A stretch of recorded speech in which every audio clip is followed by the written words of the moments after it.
उदनं छन्दः पूर्वो देवता आसनशोधने वियोगः। दीपक का ध्यान करेंगे।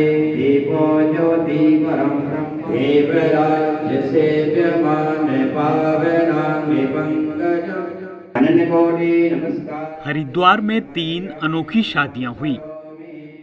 50 रूसी नागरिकों का दल आध्यात्मिक यात्रा पर हरिद्वार आया हुआ है। इन लोगों को भारतीय संस्कृति और रीति रिवाज इतने पसंद आए कि इनमें से 3 जोड़ों ने यहीं विवाह रचा लिया। पूरे भारतीय रीति रिवाज के साथ तीनों जोड़ों की बारात निकाली गई। बारात में रूसी बाराती जमकर थिरके।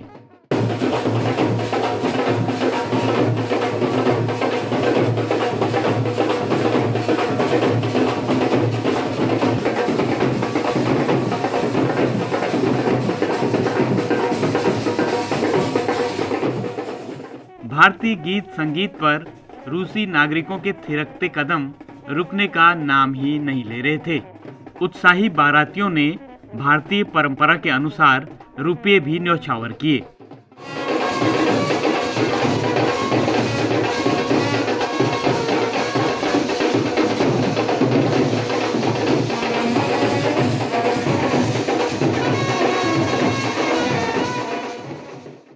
अब बारी थी जयमाल की।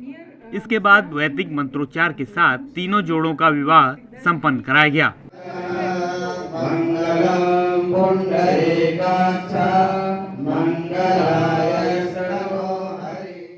विवाह संपन्न होने के बाद तीनों जोड़ों ने साष्टांग प्रणाम कर आशीर्वाद लिया।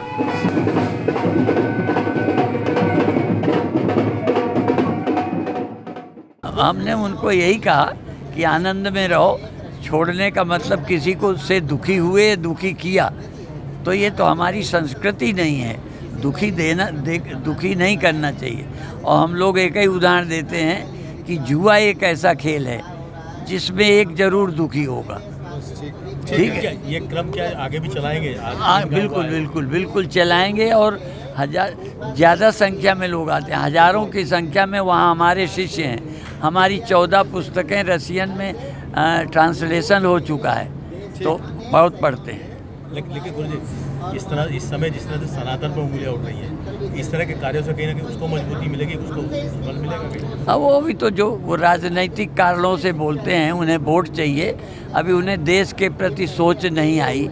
इस देश को तो भारत की ही ज़रूरत है। भारत को ही विश्व का मार्गदर्शन करना पड़ेगा। वैदिक संस्कृति ही हमें एक रहने की शिक्षा देती है। इस वैदिक संस्कृति से प्रभावित होकर आज इन्होंने निर्णय लिया है। आज गुरुदेव के आशीर्वाद के साथ 3 जोड़ों का विवाह संपन्न हो रहा है इस अखंड परम धाम संस्था में। आप परिचित हैं, गुरुदेव राम मंदिर के ट्रस्टी भी हैं और गुरुदेव के नाम से 40,000 से अधिक दीक्षित शिष्य रूस में हैं और 22 से अधिक सेंटर गुरुदेव के नाम से वहाँ योग के संचालित होते हैं। तो ये हम सब के लिए गौरव की बात है। सनातन धर्म में विवाह को 16 पवित्र संस्कारों में से एक माना गया है। यह 2 परिवारों का ही नहीं बल्कि 2 आत्माओं का भी मिलन होता है। पाश्चात्य जीवन शैली से ऊबे लोगों को सनातन धर्म की यही विशेषता यहाँ के रीति रिवाज अपनाने के लिए प्रेरित कर रही है। ईटीवी भारत के लिए हरिद्वार से सोमेश खत्री की रिपोर्ट।